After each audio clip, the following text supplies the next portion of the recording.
आपको सही जगह पे भेज दिया। नहीं पूछो पूछो आप भेज दिया सही जगह पे, मानोगे कि नहीं मानोगे? अब महाराज अब बताओ मैं और आपके मन की बात क्या बताऊं? बोले यहां से तो संकट छुड़ा दिया लेकिन अभी घर का फंदा पड़ा। अंदर की बात बताइए। अब महाराज देखिए बोलो सच्चे दरबार की जय। आपने देखा छुपा आप तो आप वहां भी हम संदेश दे देते, चिंता मत करो सब बढ़िया रहेगा, ठंडा मामला रहेगा, क्या बात, मामला ठंडा रहेगा। बोलो बालाजी सरकार। वहां तो एक ही सहारा लेना है, बाबा ने नहीं छोड़ा बस बात खत्म हो जाए, कोई कुछ बोल ही नहीं पाएगा उसके आगे। बोलो सच्चिदानंद भगवान कहाँ चल रहे थे भाई बाहर? जा बोले सदैव महाराज कृपा करके अपने इस लिंग में बिखरे सदैव निवास कर। तब सब श्री भगवान बोले महाराज बोले नृपसेठ, तब भगवान शंकर बोले नृपसेठ, चैत्र मास के शुक्ल पक्ष की चतुर्दशी तिथि को मैं गौरी देवी के साथ सदैव यही निवास कर। गौरी देवी चतुर्दशी चैत्र मास की महाराज शुक्ल पक्ष में ये निवास करूं। उस समय इस बावली में स्नान करके जो मेरा दर्शन करेगा वो मेरे लोक में आ जाएगा। बोलो बालाजी सरकार। अब भगवान शंकर खुद कह रहे हैं मेरे भाई, बालाजी खुद कह रहे हैं, अब उसमें आप अंदाज लगाओ कि अब क्या चाहिए। एक दिन पहले तब सूत जी कहते हैं ऐसा कहकर अब ये हनुमान जयंती 23 अप्रैल की पड़ेगी, मंगलवार पड़ा, ध्यान कर लेना ठीक है। 23 अप्रैल मंगलवार का दिन रहेगा और कुछ बाबा का अंदर काम भी चालू होने वाला है, शायद नीचे का फ्लोर निकले, नया फ्लोर पड़े उसमें, तो आप सबका उसमें जो बने सो थोड़ा बहुत ठीक है, काम चालू हो रहा है, लगभग तय हो चुका है ठीक। और जो पुण्य का काम है बालाजी सरकार वैसे मांगते नहीं है लेकिन करके अपने आप कर जाते, ये काम ऐसा सबकी भावना बनी हुई है, तो इस पर विशेष ध्यान रखें ठीक और हो जाएगा। फ्लोर नीचे का फ्लोर हटना है, उसका कुछ अलग से काम हो जाएगा और कुछ सजावट ठीक ठाक हो जाएगी। कल मिस्त्री आया था तो वो तो 6 महीने का टाइम मांग रहा था, तो भी हमने 6 महीने का टाइम कम है हमारे पास, 1-1.5-2 महीने के अंदर जितना कर पाओ उतना, फिर अगले पड़ाव में फिर करा लेना ठीक है। तो कुछ काम भी होना भगवान के, और यहाँ तो कुछ न कुछ चलता ही रहता है, कुछ अच्छा कर जाएंगे अच्छा बना रहेगा, पता नहीं ये तस्वीर कब तक इस संसार में, ये तस्वीर शरीर की कब तक इसमें पिक्चर बनी हुई है, पता नहीं कब धूमिल होकर ये तस्वीर भी चली जाएगी संसार से। तब सूत जी कहते ऐसा कहकर भगवान शिव वही अंतर ध्यान हो गए और राजा प्रसन्न चित्त होकर वही निवास करने लगे। बाबा हुआ कि नहीं हुआ? छोड़ना पड़ा। ये संसार जे पुत्र पत्नी, देखिए एक बात बताता हूँ, पत्नी पुत्र नाती मोह ये सबको व्यापता है, ऐसा नहीं कि कोई अछूता हो, इससे बिल्कुल व्याप्त होता है, लेकिन इससे चौथेपन में अपना जो आखिरी पड़ाव है इनसे अटैचमेंट कम करके भगवान में लगा। अगर तुम इनमें लगा के बैठ गए तो अंत में यही पीड़ा लगेगी, जन्म जन्म मुझ जतर कराही अंतराम का आवत, इससे बचो। बिल्कुल जैसे मेरी एक चीज और है, जैसे अपन को मालूम है कि बहुत बड़ी बीमारी है शरीर में है, अच्छा अब बीमारी की चिंता करके रात को नहीं सोए तो बीमारी कम हो रही है क्या? और बड़े अरे सो लो पहले भाई, जो सवेरे होना होगा सो हो जाए, जो सवेरे होगा सो हो जाएगा, सो तो बढ़िया लो। मालूम है कि हमारी मृत्यु तय है, अब हम अभी से सोचे तय है, मरना तय, तैयारी करो, हंसी खुशी से करो, धन्यवाद। हंस के हंस के मृत्यु को मृत्यु माने भगवान, उसको हंस के स्वीकार कर। ओ बाबा धन्य और जी अटल सकते हैं। अटल अंत में मुक्ति के भागी होते हैं जो यहाँ निवास करते हैं। जो निवास बालाजी धाम में आके कथा सुनते हैं, यहाँ निवास करते हैं, या शिवलोक के आसपास या शिव शक्ति भक्ति होती है, उनका भी मुक्ति का प्रावधान। तब सूत जी कहने लगे, वही चित्रशिला तीर्थ के उत्तम भाग में जल साई भगवान विष्णु का सुविख्यात स्थान है, जो महापातकों का नाश करने वाला और जो श्री हरिशनी तथा हरिबोधनी एकादशी को उपवास करके उसमें तीर्थ श्री हरि की पूजा करता है, वो बैकुंठ धाम को जाओ। 11 का महत्व बताया है, 12 का भी बताया। ठीक है, भगवान श्री हरि के शयन करने पर कृष्ण पक्ष की तृतीया तिथि श्रावण आदि मासों की कृष्णा तृतीया आती है, उसका नाम है अशून्य शयना। क्या है महाराज? अशून्य शयना। यह तिथि भगवान विष्णु को बहुत प्रिय है, हर दिन प्रिय होगा। आपकी कोई ना कोई गिनती प्रिय होगी, होगी आपकी? कोई शब्द गिनती का होता है, किसी को 1 2 3 4 जो भी है ना, किसी को 0 नहीं। हर आदमी का कोई एक नंबर होता है जो प्रिय होता है। क्या नंबर होता है जी महाराज? हर का अलग होता है। ठीक है, ऐसे ही मानव को जो चीज प्रिय है, भगवान को भी कुछ तिथियां, कुछ पर्व, कुछ विशेष जो इस संसार में जितने भी हमारे महापर्व त्योहार आते हैं बहुत प्रिय है। उस दिन जो साज रोग विधि से भगवान जलाशय विष्णु का पूजन करता है, वो श्री हरि के धाम को पूजा तब करो, शादी ब्याह करो, बिल्कुल खेत कल्याण की करो, नौकरी चाकरी करो, बाल बच्चों को देखो, लेकिन मन भगवान में, अपने मन को साध के भगवान में, और किसी के साथ छल कपट में। चाहे अच्छा एक बात है, भाई भतीजा बहन बेटी और पड़ोसी समाज राष्ट्र दगाबाजी नहीं किसी के साथ, और धोखेबाजी नहीं, माने अपने वचनों पे खड़े हो तब तो जीना है। अभी पिछले शनिवार को बाबा ने पीठ से कह दिया कि तेरा बालक ठीक हो जाए, तू आज की तपस्या मुझसे ले।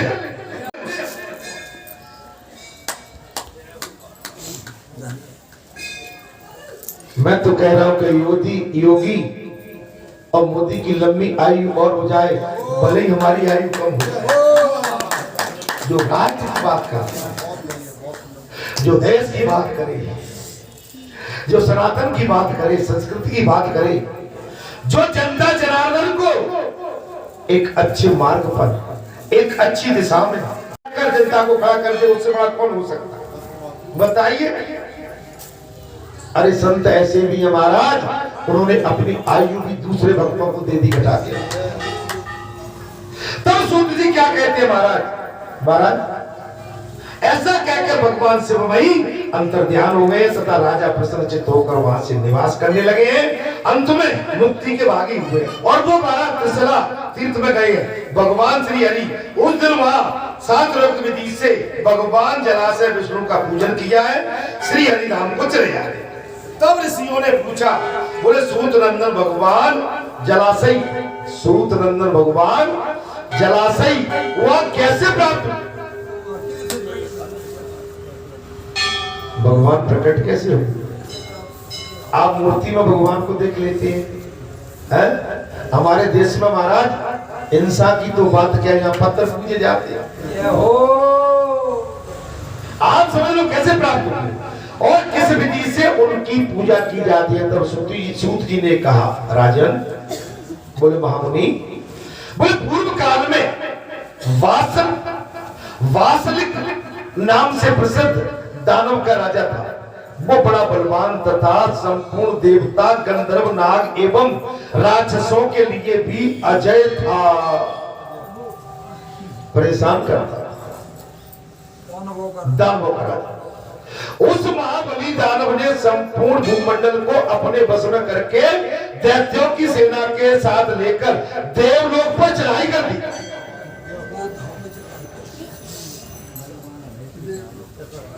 राजा था ऐसे संसार में है। आप जैसे तो बढ़िया बैठे हैं, लेकिन कुछ ऐसे भी है हल्ला मचाने वाले। आप यहाँ से जाओगे तो आपकी बात उनको अच्छी नहीं लगेगी। आप अगर किसी धर्म कर्म की बात करोगे तो उसको इधर उधर सरका देंगे। ऐसे भी बैठे बैठे वो माने बात में भी तर्क, तर्क में कुतर्क। महाराज तर्क तो ठीक है, महाराज मैं ठीक चल रहा हूं, तर्क तो ठीक है, लेकिन कुतर्क बहुत खतरनाक। तर्क कर लोगे बात बन जाएगी, समझाए, लेकिन तर्क में भी कुतर्क डालोगे तो बराबर। आप सुना, वो देवताओं और असुरों में एक दूसरे का संहार करने वाला भयंकर युद्ध हुआ है। देवताओं में और राक्षसों में भयंकर युद्ध हुआ। अंत में दानवराज वासकली ने सेना तथा सामग्री सहित देवराज इंद्र पर विजय पाली। इंद्र पर विजय पाली। तब इंद्र ने देवताओं के साथ स्वर्ग का सिंहासन छोड़कर श्वेत द्वीप पर निवासी भगवान विष्णु की शरण ली है, जहां शेषनाग की सैया पर श्री हरि योग निद्रा में, योग निद्रा को स्वीकार करने में शयन करती है। जब भगवान हरि एक निद्रा में शयन करते हैं और देवी लक्ष्मी उनके युगल चरण बिंदों की सेवा में संलग्न रहती है।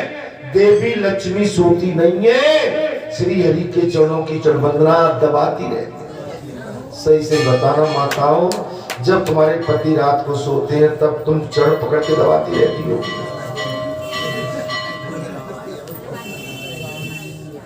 राकेश, मैं राकेश से सीधा आते क्या लेता हूँ और कहूँ से कहूँगा तो भाई मुझे धमका देंगे। जहाँ कथा में बात चल रही है कि भगवान श्री हरि महाराज क्षीर सागर में अपने शयन कक्ष में जब जाते हैं तो भगवान शयन करते रहते हैं और देवी लक्ष्मी उनकी चरण वंदना और उनके चरण दबाती है। ये पतिव्रता धर्म, पतिव्रता धर्म सबसे श्रेष्ठ है। जिस पत्नी ने अपने धर्म का निर्वाहन पद के मन से अपने पति की पूजा सेवा कर ली, उसका वो पतिव्रता धर्म सफल।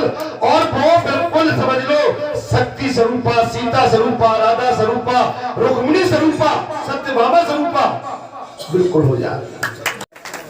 हमारी बेटियों के जो मांग में सिंदूर भरा है वो आपके पति की निशानी है। अभी मैंने कथा सुनाई थी कि भगवान श्री रघुनाथ ने माता जानकी के मांग में जब सिंदूर भरा था तो कितना रोमांचक सीन हो गया था। सारी श्रेष्ठ थी और देवलोक से देवता फूलों की वर्षा, नगाड़े बजने लगे, दोनों तरफ के पक्ष माना आनंद की अनुभूति करके बढ़िया गान गाने लगे। ये पति पत्नी का जो धर्म है ना, ये सर्वश्रेष्ठ धर्म। मेरे कथा में पहले ये भी बात आई थी कि एक की पत्नी खत्म हो गई तो वो रोने लगा, पागल हो गया कि भाई मेरी तो पत्नी चली गई। अब वो विचलन करने लगा, धर्म कर्म को छोड़ के मेरी पत्नी। तो संत के पास पहुंच गया, बोले पत्नी मिली कब थी, कितनी आयु में? 20 साल की आयु में अचानक मिली ना। अचानक छोड़ के चली गई तो रोती क्यों?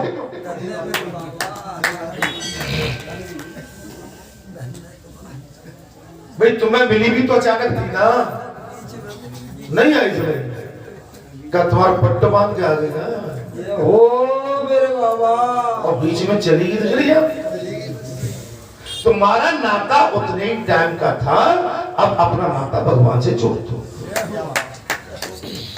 हम आप यहाँ अभी मिले, कुछ मिल रहे हैं, कुछ पहले से मिले थे, आगे भी मिलते रहेंगे। ये तो हमारा प्रारब्ध जुड़ा है यहाँ पर। क्या बालाजी की अगर दया कृपा न होती तो मिले होते क्या? अब अचानक ही तो मिले ना भाई।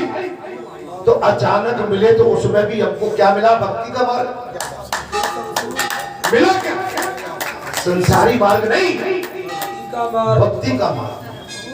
हनुमान जी का साथ, सीताराम भक्त संतों का मेला, महापुरुषों के दर्शन, देव पुरुषों के दर्शन, अनसुईया सती सावित्री समान मेरी माताओं के दर्शन घर बैठे मिला क्या? अरे ये तो आपको कहते हैं हमारा सोने में सुहागा, कीचड़ में कमल, क्या मिला? आप हम सोच सकते थे क्या?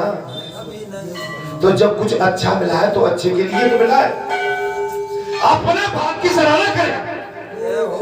अगर ये स्थान न मिला होता तो भटके होते। और सत्संग एक दिन से नहीं, लगभग जिस दिन से बालाजी आए सत्संग उस दिन से चल रहा है।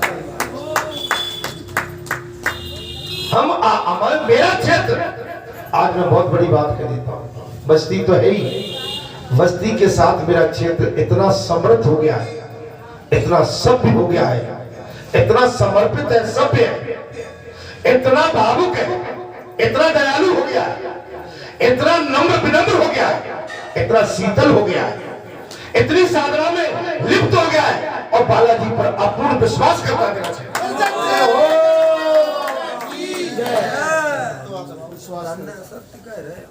ये तो मैं मन की बात बता रहा हूँ। जिन क्यों किया? अगर बालाजी ने इनका भाव न लिया होता, बालाजी ने इनको पकड़ा न होता, बालाजी ने अपनी भक्ति इनमें प्रदान न की होती, बालाजी ने अगर इनसे प्रेम न किया होता, बालाजी ने इनको अपनी छाती से न चपेटा होता, बालाजी ने अपना इनको न माना होता, तो क्या ये मेरे बन पाते?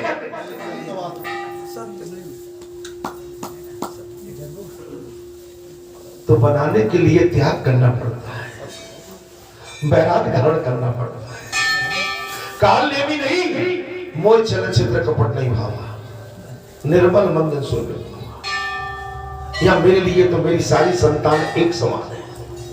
मेरे जो भी बच्चे आते हैं, बहन बेटी आती है, दर्शन करने आती है, मैं गदगद हो जाता हूँ।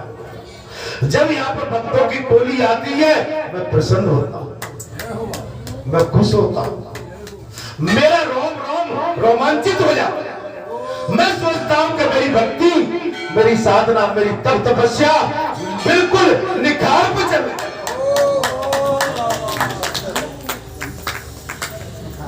ये मेरा श्रृंगार है, ये तो लिखा नहीं है महाराज, भाव दे रहा हूं।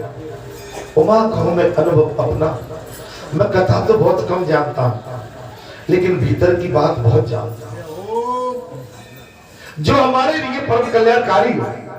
अर्थात कहां पर चल रहे थे महाराज? यही कहीं है, चल क्या कहते सब है सब है। अरे उसमें क्या रहा? सूत जी जहां भी हो गया महाराज, वहां देवताओं और असुरों में एक दूसरे में युद्ध हुआ, बड़ा भयंकर। अंत में दानव राज ये भी हो गया महाराज, विष्णु की शरण भी ले ली, लक्ष्मी जी के युगलचर बंदों की सेवा में बैठे। वहां पहुंचकर देवताओं ने सब ओर से वैदिक युक्तों द्वारा भगवान विष्णु का भक्ति पूर्वक चिंतन किया। किनका? भगवान। तदंतर जगदीश्वर भगवान श्री हरि संध्या से उठकर इंद्र से बोले सहस्त्र, इस समय तीनों लोकों में कुशल तो न है, तब संपूर्ण देवताओं के साथ लेकर या कैसे आए? कुशलता से तो है। आप यहाँ आए कैसे? इंद्र सहित सारे देवता पहुंचे। अर्थात इंद्र ने कहा, महाराज इंद्र ने क्या कहा? बोले भगवान दैत्यराज वास कली भगवान शंकर ने वरदान पाकर बड़ा बलवान हो गया।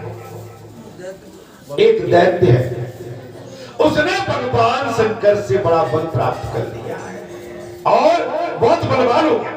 तब वो देवताओं द्वारा युद्ध में अजय है, हम जीत नहीं पा रहे। सारे देवता पहुंच गए श्री हरि के पास, हम जीतने में असमर्थ हैं।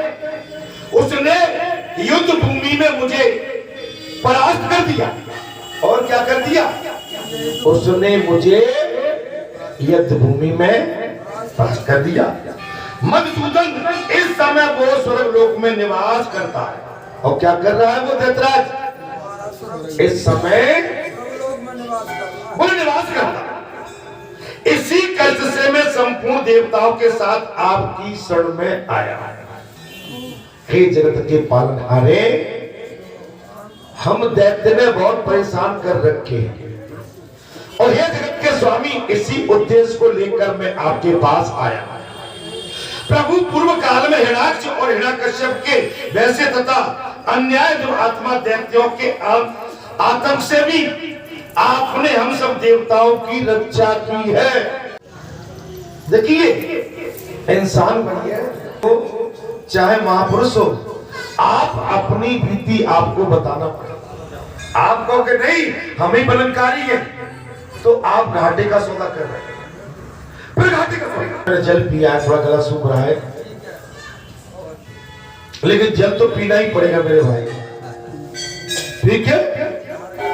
हम संपूर्ण कोई नहीं है, सब अपूर्ण है।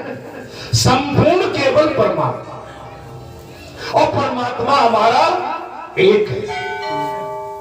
हम उसी के अंश हैं, वो हमारा अंशी है। हम अंश हैं, वो हमारा अंशी है। और तब भगवान बोले, इंद्र, इस समय आने पर स्वयं उस दानव को मैं दंड दूंगा। समय आने पर, समय की प्रतीक्षा। बीलन रूटी गोपिका बेई अर्जुन बेई, समय की प्रतीक्षा की। 500 वर्ष के बाद राजा राम का महल मंदिर बना। कितने तपस्वियों ने, कितने साधकों ने, कितने देव पुरुषों ने, ऋषियों ने, महामुनियों ने, हमारे कितने पूर्वजों ने इस राम मंदिर की प्रतीक्षा के लिए अपने प्राणों की आहुति दे दी।